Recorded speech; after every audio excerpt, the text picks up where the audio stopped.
والسلام عليك يا رحمة للعالمين الله أكبر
ছাদে বসে অপেক্ষা করছি।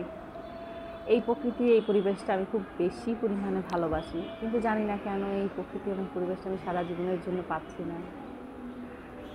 আশা করি খুব শীঘ্রই আমার আল্লাহ আমাকে খুব বড় পরিবেশে থাকার সুযোগ করে দিবে। এভরিওয়ান, আসসালামু আলাইকুম। কেমন আছেন সবাই? আশা করি সবাই অনেক ভালো আছেন। Welcome back to my channel Ronok lifestyle. আপনাদেরকে অনেক অনেক ভালোবাসা জানিয়ে শুরু করছি আজকের একটা ব্লগ। আজকে এখন থেকে নতুন আরেকটা ব্লগ স্টার্ট করতেছি।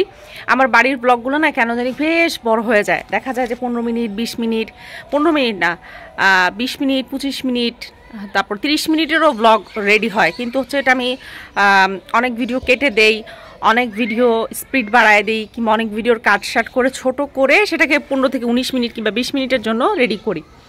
তো যাই হোক, আজান দিচ্ছিল তাই কথা বলতেছিলাম না। মাত্র খাওয়া দাওয়া করলাম, গোসল গা ধুলাম, আসরের আজান দিল মাত্র, আর উঠছিলাম হচ্ছে ছাদে ব্লগটা আপলোড করব। কারণ এইখান থেকে না ওই বাসাটা নেটটা খুব ভালো পাওয়া যায়। তো ভাবলাম দেখি ছাদ থেকে ব্লগ আপলোড করতে পারি কিনা। এর আগে আমি মোবাইলের ডাটা চালু করে একবার আপলোড করার চেষ্টা করছি, সেই ব্লগ আর আমার আপলোড হয় নাই, ঢাকায় গিয়েও আপলোড হয় নাই, ওইটা পুরো ডিলিট করে আবার নতুন করে আমার আপলোড করতে হয়েছে। যাই হোক, তাই আজকে ভাবলাম যে একটু দেখি, যেহেতু তোদের ওয়াইফাই আছে, কিংবা আমার চাচির বাসায় গিয়ে হচ্ছে আপলোড করে দিয়ে আসলাম, কিছুক্ষণ বসে আপলোড করে দিয়ে আসলাম। কিন্তু আমার কেন জানি বাংলাদেশে যে নেট বন্ধ করার পর থেকে ভিডিও আপলোড করতে গেলে প্রায় 30 থেকে 40 মিনিট, কখনো কখনো 3 ঘন্টাও সময় লাগে। 3 ঘন্টা ধরে একজনের বাসায় বসে থাকাটা খুব খুব পেইনফুল একটা বিষয়, আর ঘরে তো কাজ থাকে। তো তাই ভাবলাম যে ঠিক আছে, থাক, অসুবিধা নাই, আমি হচ্ছে বাসা থেকে ছাদের থেকেই আপলোড করি। এখানে ছাদে বসে থাকি, বিকালের টাইমটা একটু ছাদে হাঁটাহাঁটি করলাম আর ভিডিওটা আপলোড করে দিলাম। দেখি যে ছাদে ওঠার পর কারেন্ট চলে গেছে। তো ভিডিও আপলোড করবো কোন সময় জানি না, তবে হ্যাঁ, পার্টে বেশ কয়েকটা ব্লগ বানাবো। আমি ছাদে উঠছি, একটু হাঁটবো। আর এই যে ব্যাগটা দেখো, কালকে এটা ভিজে একদম মানে খুব খারাপ অবস্থা হয়ে গেছে। এটা তো তোমরা জানো যে আব্বু আম্মু যেটা আনছিল, আমার ভাইয়ের বউ আমাকে গিফট করছিল, এটা ফসিলের। এই টাইপের আরেকটা ব্যাগ আমার মাকে দিছে। তো এইটা হচ্ছে সেম ডিজাইন, সেম সব কিছু। আমার শাশুড়িটা ছিল একটু অন্যরকম, আমারটা একই রকম, একই ব্যাগ, বাট হচ্ছে কালারটা একটু ভিন্ন। আমারটা হচ্ছে কালো, আমারটা হচ্ছে আরেক কালার। তা আমার নাকি কালো কালারটা খুব বেশি পছন্দ হয়েছিল, বাট আব্বা আবার আরেকটা কালার পছন্দ করছে আম্মুর জন্য, তাই হচ্ছে কালোটা আমি নিয়েছি। তো যাই হোক, ছাদ তো কাপড় থাকবে, এটাই স্বাভাবিক। ছাদে একদম কাপড়, দেখো কি অবস্থা, আমি তোমাদেরকে দেখাই। এই সাইডে তো দুইটা দেখছো, যে দুইটা দড়িতে কাপড় আছে, আবার ওখানে চালার উপরেও কাপড় দেওয়া হয়েছে আজকে। আর এই যে এই সাইডে দেখো সব দড়ি ব্লক, খালি এই দড়িটা একটুখানি খালি। কেন আমি তোমাদেরকে বলি, এখন তো রোদটা পড়ে গেছে, তাহলে ওই দড়িটা তো হচ্ছে কাপড় মেললে এটা জীবনেও শুকাবে না। আর কিছুক্ষণ আগে তো সবাই গোসল গা ধুয়ে কাপড় চাপড় মেললাম, তাই আর কি অবস্থা। যাই হোক, আমি কোনো এডিট করা কিংবা ফিল্টার করা করি না, তাই আমার ফেসে তোমরা অনেক রকম দাগ দেখতে পারবে, অনেক কিছুই দেখতে পারবে। তো ছাদে উঠলাম, উঠে হচ্ছে একটু হাঁটতেছি খালি পায়ে। দেখো, এটা তো নিজেদের বাড়ির ছাদ, এটা একটা আলাদা মজা, তো অন্যরকম একটা শান্তি। তাই হচ্ছে ছাদে উঠে হাঁটতেছি, কারণ কিছুক্ষণ পর তো সন্ধ্যা হয়ে যাবে, তখন আর ছাদে উঠা, রাত্রে উঠি আমি মাঝে মাঝে উঠি, বাট রাত হয়ে গেলে জানি কেমন হয়ে যায়, তখন আর ভালো লাগে না। তো সেই জন্যই হচ্ছে সকাল সকাল উঠছে। আজকে আরও তাড়াতাড়ি ঘুমানোর চেষ্টা করবো, যাতে একদম ভোরবেলা উঠতে পারি। ভালো লাগে খুব। কারেন্টটা এখন গেছে, ভালো হয়েছে। কালকে মাঝরাতে একবার কারেন্ট গেছিল, তখন একটু গরম লাগছিল, বাট অতটাও খারাপ লাগে না। ঘুমেছিলাম তো টের পাইনি, খুব বেশি একটা কষ্ট লাগে না। যাই হোক, আমাদের পারিবারিক যে গোরস্থান কিংবা পারিবারিক যে কবরস্থান বলে, সেটা হচ্ছে ঠিক ওই পাশে, ওই সাইড বরাবর। তো আমার ভিডিওতে হয়তো ব্যাপারে তোমরা বেশ কয়েকবার দেখছো, নতুন করে দেখানোর কোনো কিছু নাই, শেয়ার করারও কিছু নাই, বাট ওই জায়গাটা হচ্ছে পারিবারিক গোরস্থান। এবার যাচ্ছি না, সেটা হচ্ছে শিয়ালের ভয় আছে, শিয়ালের ভয় 100% আছে। আমি একটু আগে দাঁড়ায় হচ্ছে জানলা দিয়ে ট্রাই করছিলাম, যে ছাদে উঠার আগে জানলা দিয়ে ট্রাই করছিলাম যে ভিডিও আপলোড করা যায় কিনা, দেখলাম যে না, নেট অনেক স্লো। তখন দেখি ঠিক এই বরাবর, নিচে এই জায়গা বরাবর ঠাস করে একটা শিয়াল গেল, ছোট্ট একটা শিয়াল। তো এইবার প্রথম দেখলাম যে কুকুর আছে, তোমাদেরকে ব্যাক ক্যামেরা করে আমি দেখাচ্ছি, দেখো। এইবার প্রথম দেখলাম যে 2-3টা করে কুকুর আছে, মানে এবার হচ্ছে কুকুর পাইছি দেখতে। 5 বছর পর, আমার বিয়ের 5 বছর হয়েছে, প্রথম বছর কুকুর দেখছি। এরপরে আর আমি কুকুর দেখিনি, তখন দেখলাম খুব শিয়ালের উৎপাত ছিল। গরু ছাগল, মানে তোমার ছাগলের বাচ্চা খেয়ে ফেলা, ছাগল খেয়ে ফেলা, গরুর বাচ্চা কামড় দেওয়া, এগুলো করতো, এমনকি মানুষকেও কামড় দিত রীতিমতো। এটা খুব ভয় ছিল শিয়ালের বিষয়টা। বাট এইবার দেখলাম যে কুকুর আছে, শিয়ালের উৎপাত একটুখানি হলো কমছে। তো যাই হোক, ছাদে আসলে চারপাশে পরিবেশটা এত ভালো লাগে, খুব সুন্দর লাগে। এই গাছটা হচ্ছে টাক্কু হয়ে গেছে, এই যেটা টাক্কু হয়ে গেছে, এটা দেখতে খুব মজা লাগে। আইসা আমি দাঁড়ায় থাকি এই জায়গাটায়, খুব সুন্দর লাগে। চলো তোমাদেরকে ব্যাক ক্যামেরা করে আমার চারপাশের ভিউটা একটুখানি শেয়ার করি, ভালো লাগবে তোমাদের। দূরে বিমান যাইতেছে, এই যে দেখো বিমানটা যাচ্ছে, তো ধোঁয়া দেখা যাচ্ছে। এই যে বিমানটা যাচ্ছে, সোজা এখান দিয়ে যাচ্ছে, ধোঁয়া দেখা যায়। সবাই মোটামুটি কাপড় দিছে, আমার চাচি শাশুড়ি বাসার ছাদেও কাপড় আর কাপড়, সবাই কাপড় দিছে। হচ্ছে যে তোমার বেশ ভালো মানে ইয়ে হয়েছে, বৃষ্টি হয়েছে তো কয়েকটা দিন, তাই সবাই কাপড় টাপড় দিল, ধুলো আর কি। 1, 2 হচ্ছে ওই যে ওদের গাছে গোলাপ ফুল ফুটছে, খুব সুন্দর। ওই সাইড বরাবর দেখো গ্রাম, পানি কি অবস্থা। গাছপালা তো এখন পাতা উঠছে বেশি, তাই দেখা যাচ্ছে না। আর এদিকে দেখো পিচি পড়তেছে।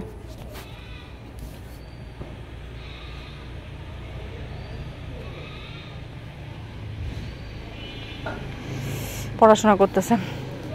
যাই হোক, এখানে হচ্ছে কাঁঠাল গাছ, 3টা কাঁঠাল গাছ একসাথে হয়েছে। আমার দেবরের কাজ, ওরা বলছি সরাইতেও সরায় না। এই দিনটা যে কবে বড় হবে তারপরে সে সরাবে। যাই হোক, এগুলো আর সরানোর কোনো অপশন নাই, এটা এরকমই থাকবে। কাঁঠাল গাছ 3টা একসাথে দিছো। তার উপর ওখানে হচ্ছে লটকন গাছ আছে একটা, এরপর আমার এলাচি গাছ, লেবু গাছ। আমি আবার ওই জায়গা থেকে গাছ সরাইছি, সরাই হচ্ছে রুখছি। তোমাদেরকে চলো ওই সাইড দিয়ে দেখাই। আস্তে আস্তে এখন চুপ হয়ে যাচ্ছে, নিরিবিলি হয়ে যাচ্ছে জায়গাটা, কারণ হচ্ছে তোমার সবাই ধরো এখন কাজ গোছাচ্ছে, তাই হচ্ছে এখন আস্তে আস্তে সব নিরিবিলি ঠান্ডা হচ্ছে আর কি। যাই হোক, ওই সাইডটা করে দেখাই তোমাদেরকে। আমার খালি পায়ে হাঁটতে এত ভাল লাগে, ছাদে প্রচণ্ড পরিমাণে ভাল লাগে। এই ফিটটা না একটু উঁচু দিলে ভালো হতো, এটা একদম মানে হাত সমান, তো ভয় লাগে একটু। যাই হোক, এই যে দেখো আমার জায়গা, এইটা হচ্ছে আমার এলাচি গাছ। আমরা যে এলাচি খাই মশলা, 5 বছর পর এটা থেকে ফল পাবো আমি। মাশাআল্লাহ অনেক বড় হয়েছে। লেবু গাছও মাশাআল্লাহ অনেক বড় হয়েছে। এটাতে সার দিতে হবে, যে কারণে লেবু হচ্ছে না। সার দিলে হয়তো আবার লেবু হবে। 2টা লেবু গাছে সার দিতে হবে, নাহলে লেবু হচ্ছে না। আর এখানে 2টা লেবু গাছ লাগাইছি, দেখো ওই একটা গাছ আর এই একটা গাছ। লেবু গাছ লাগাইছি, পলাও পাতা গাছ লাগাইছি, তো কয়েকটা করে লাগাইছি। লটকন গাছ দেখছো। তো এই হচ্ছে অবস্থা। তো চলো এবার কাপড় টাপড় উঠায় হচ্ছে বাসার দিকে যাই। ওয়েদারটা কি জোস তাই না, আমার খুব ভালো লাগে। নেই কাপড় টাপড় নিয়ে হচ্ছে নিচে যাই। মেয়েটা একলা কি করতে সেটাও দেখতে হবে। ও দাদু আছে, ও চাচা আছে, ও দাদা চাচুর সাথে বেশিক্ষণ থাকে, আমার সাথে খুব বেশি একটা টাইম ও থাকে না বাড়িতে আসলে। এখানে আবার ওর কাজিনরা আছে তো সব একসাথে থাকে। কাপড়গুলো না পরিপূর্ণভাবে শুকায় নাই, তো আরেকটুখানি থাকুক। মাত্র আজান দিছে তো আরেকটু কিছুক্ষণ থাকলে হয়তো আবার বাদ বাকিগুলো শুকাবে। বিশেষ করে বাবা জিন্সের প্যান্ট ট্যান্ট ধুয়ে দিচ্ছে তো ওগুলো না জানি কোন আমলে শুকায় আল্লাহ জানে। প্রচুর গরম, প্রচুর গরম, বিশ্বাস করবা কিনা জানি না, প্রচুর গরম, মানে বারবার ঘামাচ্ছি। যাই হোক কাপড় চোপড় নিয়ে তারপর তোমাদের সাথে আবার দেখা হচ্ছে পরে, ঠিক আছে? এখন মাত্র আজান দিল সন্ধ্যার। আজান দেওয়ার পর ওর বাবা ওর চাচা ওরা হচ্ছে নামাজে চলে গেছে। আমি হচ্ছে এই জায়গাটুকুতে একটুখানি জানলা খুলে রাখছি, মানে আজানের সময় জানলাটা বন্ধ ছিল। ছোটোবেলা থেকে শুনছি যে যখন মাগরিবের আজানটা দেয় সন্ধ্যার টাইমটাতে, ওই সময়টাতে দরজা জানলা বন্ধ রাখতে, কারণ ওই সময়টাতে খারাপ জিনিস যেগুলো থাকে সেগুলো হচ্ছে মানে ছুটাছুটি করে নিজ নিজ আশ্রয়স্থলে। যেমন খারাপ জিনিস বলে যে ছোটোবেলা থেকেই শুনছি মুরব্বীদের কাছ থেকে, ওই টাইমটাতে জানলা বন্ধ রাখা উচিত, বিশেষ করে যাদের বাচ্চা ঘরে আছে। তো আজানের অনেকক্ষণ পরেই আমি জানলাটা খুলছি, তখনও একটুখানি হালকা হালকা আলো ছিল। সন্ধ্যা হয়ে আসছে, দেখো সবাই সবার ঘরে ঢুকে গেছে, সমস্ত দরজা জানলা সবগুলোই বন্ধ। এই টাইমটাতে না সবাই ঘরে ঢুকে যায়। আর সন্ধ্যার পর থেকে হচ্ছে তোমার আর কোনো কিছু এরকম কেউ করে না, জাস্ট নামাজের জন্য বাইরে যায়, খাওয়া দাওয়া করে। আর ধরো যে সমস্ত ঘরোয়া যদি কারো কোনো কাজ থাকে কিংবা দরকার থাকে তাহলে হচ্ছে বাড়িতে একজন আরেকজনের বাসায় যায়, বা হচ্ছে কেউ কোনো কাজে গেলে, ধরো বাজারে গেলে কিংবা অন্য কোনো সাইডে গেলে সেই কাজগুলো হচ্ছে করে। একদম যে বন্ধ থাকে তা না, বাট দিনের সময়টাতে যেরকম পরিমাণ ব্যস্ততা থাকে মানুষের কাজের মধ্যে, ঠিক ওই টাইমটাতে ওই কাজটা থাকে না। তা আমি হচ্ছে কিচেনের যে জানলাটা এটা একটুখানি খুলে দিলাম। আসলে এটা খুলে রান্না করাটা খুব বেশি কষ্টকর, কারণ হচ্ছে পোকামাকড় আসে। তো আমি একটুখানি হালকা পাতলা নুডলস রান্না করব আজকে। হালকাই খাওয়া দাওয়া করতেছি, বিকজ আজকে ওরকমভাবে কোনো কিছু রান্নাবান্না করা হয় নাই। যেহেতু তোমরা দেখছো যে ডিম তরকারি যেটা ছিল সেটা আগের ভিডিওতে অবশ্যই দেখছো, ডিম তরকারিটা আমি রান্না বসাইছি। তো সেই কারণে হচ্ছে আমি আর ওরকমভাবে কোনো কিছু করি নাই। বাট আমি ভিডিও আপলোড দেওয়ার জন্য অনেকক্ষণ ধরে বসে আছি, ভিডিওটা আমি আপলোড করতে পারতেছিলাম না। এখনও আমার ফোনটা জানলার পাশে রেখে আসছি আমি। আমার শাশুড়ি আর আমার মেয়ে বসে আছে, ওখানে হচ্ছে ডিআরসি ফোন। ভিডিওটা চাচ্ছিলাম যে আপলোড হোক, বাড়ি থেকে একটা ভিডিও আপলোড হোক, বাট বাড়ি থেকে ভিডিও আপলোড করা খুব বেশি কষ্টকর, খুব বেশি টাফ হয়ে যাচ্ছে। নেটওয়ার্কটা আমি আমার রুমে পাই না, ছাদ অবধি যাও পেতাম তাও হালকা পাতলা, কারণ ওয়াইফাই ছাড়া এখানে একদম তুমি কোনো ভিডিও আপলোড করতে পারবা না। সো আমি ভাবলাম যে থাক, যেহেতু পারতেছি না সে তো আর দরকার নেই, তারপরেও চেষ্টা করতেছিলাম। তো ওই ভিডিওটা আমার হচ্ছে অনেকক্ষণ সময় নিয়েছে, বাট আমি ওই ভিডিওটা আপলোড করতে পারছি। অনেকটা সময় নিয়েছে বাট আপলোড করতে পারছি। বাট বাদ বাকি যে এখন যে ভয়েস কভার করতেছি যে ভিডিওটা, সেইগুলো আমি আপলোড করতে পারি নাই, যে কারণে হচ্ছে আমি বাড়ি থেকে এগুলো আপলোড দিব না, আমি ঢাকায় গিয়ে হচ্ছে এডিট করে রেখে দিব, একটু সময় ধরে ধরে আপলোড করব। নুডলস রান্না করতে করতে তোমাদের সাথে অনেক গল্প করি। আমার আজকের যে ভিডিও যেটা এখন আমি বানাচ্ছি, আমি দেখলাম বিকাল থেকে যেটা স্টার্ট করলাম সেটাই বিশাল বড় হয়ে গেছে। সো আমাকে 3টা পার্টেই হচ্ছে ভিডিওটা করতে হবে। চেয়েছিলাম 2 পার্টেই কমপ্লিট করে দিব, কারণ ছিলাম হচ্ছে 2.5 দিনের মতন। বাট ভিডিও যদি খুব বেশি বড় হয়ে যায় তাহলে কীরকম হয়, তাই না? এখানে ডিম ভেজে নিচ্ছি, ঘরোয়া যে চাউমিনটা আমরা করি সেটাই করার চেষ্টা করতেছি। সিলিন্ডারটা শেষ হয়ে যাবে তাই হচ্ছে তাড়াহুড়া করে রান্না করতেছি। সিলিন্ডারও আছে আমাদের, ইলেকট্রিক চুলাও আছে, বাট ইলেকট্রিক চুলাটা তোমরা হয়তো পারে বুঝো যে এই সাইডটাতে হচ্ছে ইলেকট্রিক চুলা চালানোটা খুব বেশি কষ্টকর, কারণ কারেন্ট অনেক সময় থাকে অনেক সময় থাকে না। আমি হচ্ছে সন্ধ্যায় কাপড় চোপড় নামিয়ে এনে বিকালবেলা বসে বসে হচ্ছে এখানে মুড়ির জন্য টমেটো, কাঁচামরিচ, শসা এগুলো সব কেটে রেডি করে নিয়েছি। ওর বাবাদেরকে আমি বলছি যে আজকে তোমরা একটুখানি বাজার থেকে মুড়ি নিয়ে এসো, চপ মুড়ি। আমাদের বাজারে এখানে একটা পেঁয়াজু পাওয়া যায়, এটা খুব স্পেশাল একটা পেঁয়াজু। দুইটা আইটেমের মানে পেঁয়াজুটা পাবা, একটা হচ্ছে আলু দিয়ে চিকন চিকন কুচি করে বানায়, আর একটা হচ্ছে নর্মাল যে পেঁয়াজি খাই আমরা সেটা, দোনোটাকেই পেঁয়াজু বলে। বাট নর্মাল যেটা সেটা তোমরা পাবা হচ্ছে রমজান মাসে, কারণ রমজান মাসে সবাই তখন বিভিন্ন ধরনের আইটেম রেডি করে। গ্রামের এই সাইডটাতে তোমার ওরকমভাবে খাওয়ার আইটেম তোমরা পাবে না। বাট নরসিংদী যেটা মেইন টাউন, মানে স্টেশন থেকে নামার পর ওখানে প্রচুর রেস্টুরেন্ট আছে, পুরো ঢাকা শহরই বলতে পারো, ওটা খুব ব্যস্ত একটা এরিয়া, পুরোটাই ঢাকার মতন। ওখানে তোমার জিনিসপত্রের কোনো অভাব হয় না, যেটাই ইচ্ছা সেটাই তুমি খেতে পারবা, যে কোনো দোকান থেকে যে কোনো জিনিস নিতে পারবা। আমাদেরটা হচ্ছে বেসিক থেকে অনেকখানি ভিতরে, অনেকখানি বলতে গেলে অনেকখানি ভিতরে। ভালোই সময় লাগে, যদি এখানে রাস্তায় যানজট থাকতো তাহলে আরও বেশি সময় লাগতো, বাট সময় খুব ভালোই লাগে। আমাদের এখান থেকে যেটা বাজার, গজারিয়া একটা বাজার আছে, তো ওইখানের বাজারটা হচ্ছে, ওখান থেকে আমাদের বাসাটা আরও দূরে, আরও ভিতরে।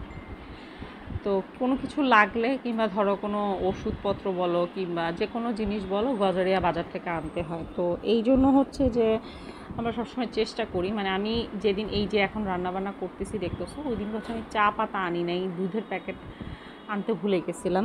তো ওর আব্বুকে বলে দিচ্ছি যে তুমি দুধের প্যাকেট, চা পাতা এগুলো নিয়ে এসো বাজার থেকে। তো এটার জন্য আমার একটা লম্বা সময় অপেক্ষা করা লাগছে। তো আমি দেখি, আমি প্রত্যেকবার একটা কাজ করি, সেটা হচ্ছে আমি নেমে হচ্ছে ওখানে একটা স্বপ্ন আছে, ওইখান থেকে যেই দরকারি জিনিস, যেমন ধরো আজরান যদি কোনো চিপস খেতে চায় কিংবা বাড়তি কোনো নুডলস কিংবা দুধ যেটাই লাগুক না কেন, সেটা আমি ওখান থেকে কিনে নিই। এইবার আর আমি স্বপ্নতে ঢুকি নেই, আমার হাতে এত ব্যাগ ছিল যে আমি দাঁড়ায় ছিলাম একটা পাশে, ওরা বাপ নিয়ে গেছে, ওরা যে কী কিনছে কে জানে। বাট প্রতিবার আমি চেষ্টা করি হচ্ছে হয় ঢাকার থেকে নিয়ে যাওয়ার জন্য, আর না হলে হচ্ছে ওইখান থেকে তোমার নিয়ে আসার জন্য। বাট এইবার আর ওভাবে আমি পারিনি, সম্ভব হয় নাই। তো যতটুকু পারছি নুডলস, এখানে আলু ডিম দিয়ে দিয়েছি, আর যে ইলেকট্রিক চুলা, এখানে হচ্ছে নুডলসটা সিদ্ধ করতেছি। এটা এশিয়ার একটা নুডলস, এই নুডলসটা খুব সুস্বাদু এবং খুব মজার। আর আমার এইটা হচ্ছে কিনছিলাম, আমার আম্মুর বাসায় চুলায় গ্যাস ছিল না তখনকার সময়, কিন্তু আম্মু বলছে যে আমি ইলেকট্রিক জিনিসে রান্নাবান্না করবো না, আমার ভয় লাগে, তুই এটা নিয়ে যা। তো যখন বাড়ি করি তখন এটা নিয়ে আসি। এখানে সিলিন্ডারও আছে, বাট ইলেকট্রিক চুলাটাও আছে, দুইটাই আর কি একটার অপরক বলতে পারো। সিলিন্ডার বন্ধ হলো ওইটারই। তো এই যে এই পেঁয়াজুটার কথা বলতেছিলাম, এই পেঁয়াজুটা এত মুচমুচে, অসাধারণ স্বাদ। আমি যদি তোমাদেরকে খাওয়াতে পারতাম, কাছে নিয়ে এসে খাওয়াতাম, যে এই পেঁয়াজুটা আলু দিয়ে করা, খুবই স্বাদ এবং খুবই মজাদার। তো যাই হোক, আজকের ব্লগটা এইটুকুই রাখছি। আজকের ব্লগটা একদম শর্ট করে করছি, নেক্সট একটা ব্লগে দেখা হবে। শর্ট বলছি, এটা অলরেডি 17 মিনিট হয়ে গেছে, নেক্সট ব্লগটা আর একটু বড় হবে। আশা করি তোমাদের কাছে আমার আজকের ব্লগটা ভালো লাগবে। ভালো লেগে থাকলে সবসময় যেটা বলি, আমার চ্যানেলটা সাবস্ক্রাইব করবো, আমার পাশে থাকো। তোমাদের একটা লাইক, তোমাদের একটা কমেন্ট আমাকে নেক্সট ভিডিও করার জন্য অনেক উৎসাহিত করে।